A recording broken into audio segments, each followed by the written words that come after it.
Hey guys, and welcome back to my channel. So in today's video I'm going to show a recipe that was introduced to me by my grandfather in my early childhood called Bengan Bharta, and I'm going to make this by roasting the bengan or eggplant here, but I will also tell you the other way with which you can make it without roasting, and which I usually use in my kitchen or when I'm in a hurry. So here you can see how the bengan bharta would look like after it is completely made and roasted, and how creamy it is. So let's start with the difficult method first. So here I'm pricking 2 eggplants, and I'm just pricking it so that whatever steam is built up in the eggplant, it can escape. And then you will just apply some oil, and then we are going to roast this eggplant on your kitchen stove. You need to have like the gas burner for this method, but in case if you don't have gas burner, then what I would say, and to tell you the easiest method, that you can probably just cut the skin of the eggplant, and you can cut them into small chunks, and then you can pressure cook it or cook it with some water and just boil it for 10-15 minutes until they are soft. And usually I have been doing that regularly when I make eggplant. I have recently started doing it by roasting it, and I find that the flavor comes out better when you roast your eggplant because you get that charred flavor. But if you are in a hurry, or if you don't want your gas burner to get dirty and to do all the cleanup afterwards, then you can just chop it and pressure cook it or steam it for 10-15 minutes, and then you can also add that. So that is the quickest and the easiest method, and in that way you will not get all the mess afterwards. And then to start with the recipe, I'm going to chop some garlic. So the key flavor ingredient in this recipe is garlic, onion, green chili, and like ginger. And this is how I was introduced to this recipe by my grandfather when I was probably, I would say I was in my 4th or 5th standard, and by that time I did not eat eggplants and I was not a big fan of eggplant. But when he introduced me to this recipe, I was like, I immediately became a huge fan of this recipe. And the basic flavor ingredient of this recipe is like really building up the flavor with these 4 ingredients, and you can adjust the spice as per your liking. I personally like it a little bit more spicy, and then I love to add some yogurt at the end to narrow down the spice. But you can choose to use less chilies in this recipe to avoid adding anything afterwards. So here I am just lightly or cutting the vegetable very minutely as much as I could, and then I will keep it aside.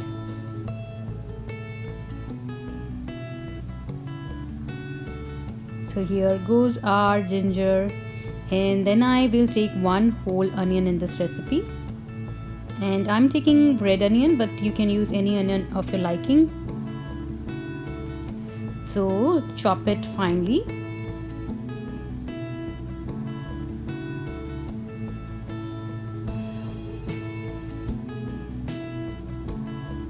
You can also use a crusher like a food chopper for this step, but I personally like to do it with my hands because it is faster and I don't have to clean a lot of vessels afterward.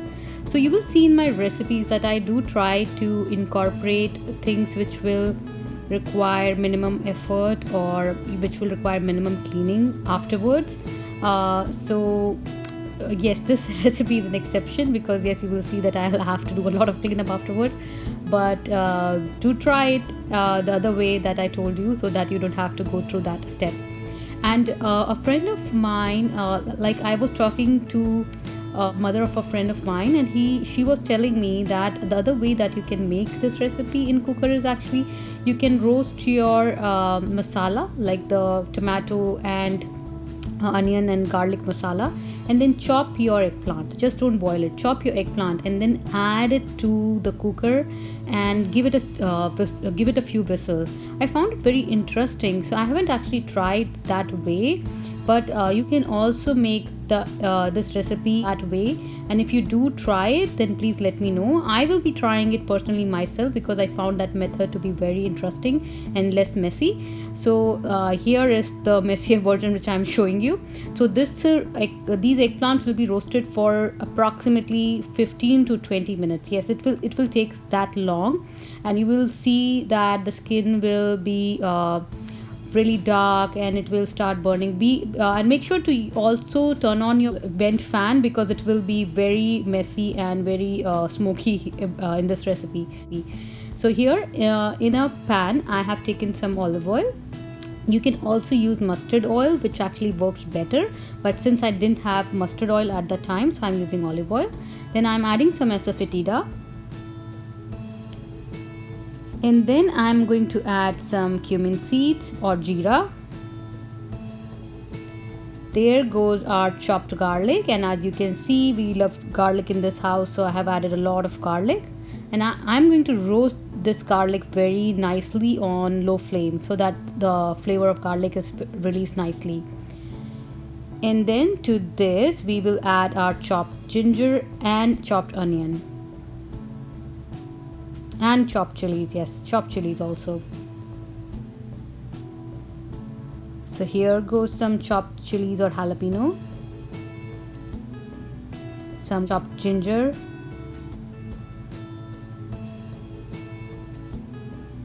lightly cook all of this, and then we will add our one chopped onion.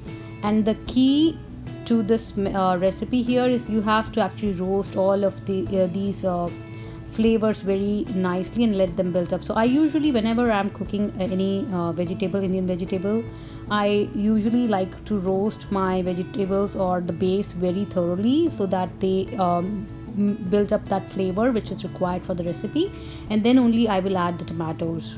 And then after you add the tomatoes, make sure to also roast that very thoroughly. So here you can see after a few minutes that the onions were roasted nicely and they have turned into translucent pink. And then I'm going to add some spices and tomatoes.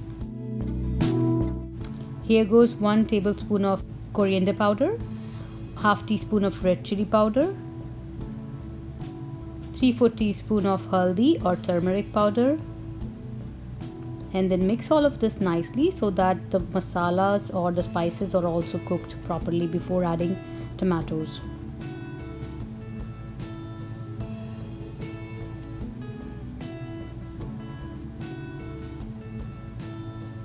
And then you will add 2 medium sized chopped tomatoes to this and let this cook thoroughly for a few minutes.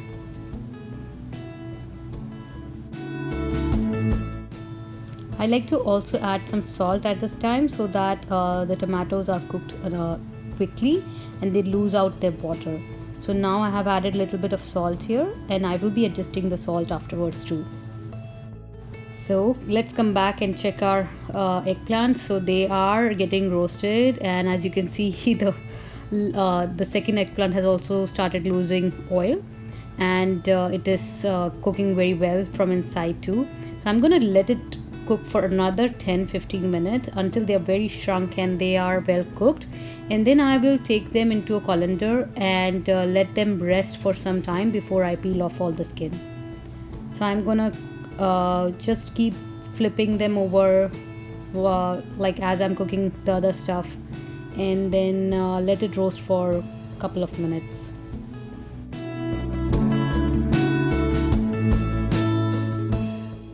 So this is how it will look after 20 to 25 minutes of roasting, and now I'm going to remove both of these into a bowl, and then I will cover the bowl with a plate and let it rest and cook in its own steam for at least 10-15 minutes.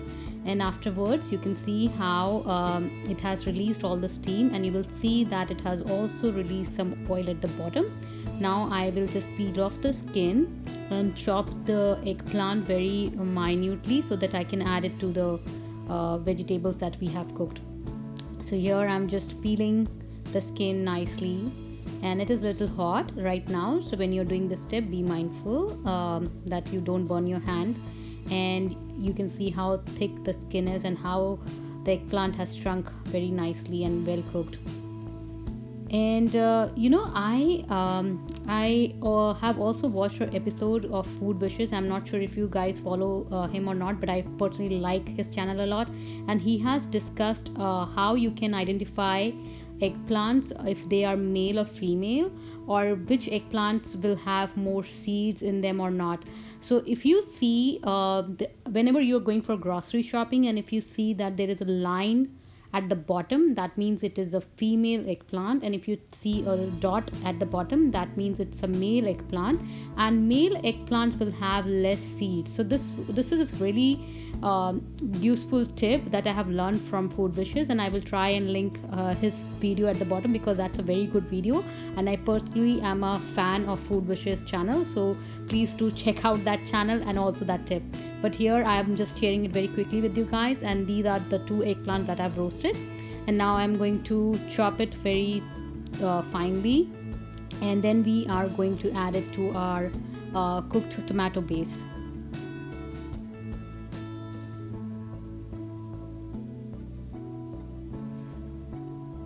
So here is our tomatoes, and they are very well cooked.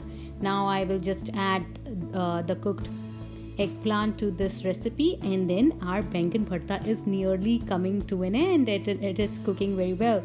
So now I will thoroughly mix this and let it cook for at least 2 minutes, and then I will check the salt and other spices. So I found that it was not having enough salt, so I just adjusted the salt.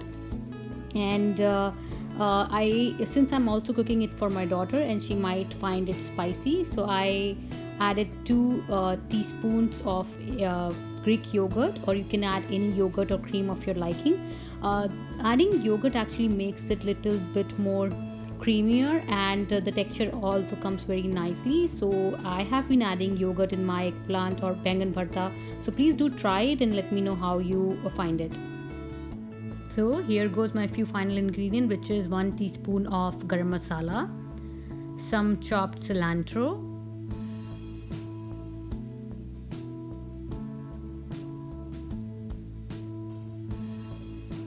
some lemon juice that I have added for increased flavor, and then I will mix all of this, and then our bangan bharta is nearly ready.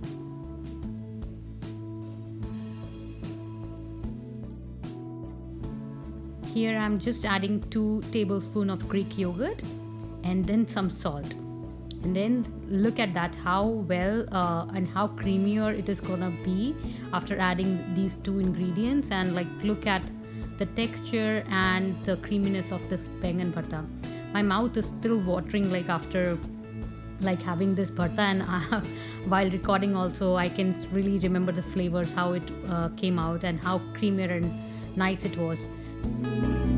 Lastly, to increase the smoky flavor, I'm just adding the leftover oil that was left in the bowl when we were cooling the eggplants, and this will just increase the smokiness and charredness of bangan bharta. So here you go guys, your creamier and healthy bangan bharta is ready, and this recipe is a must try for all the eggplant lovers, or if you have not tried eggplant this way, then I will highly recommend you to try this recipe.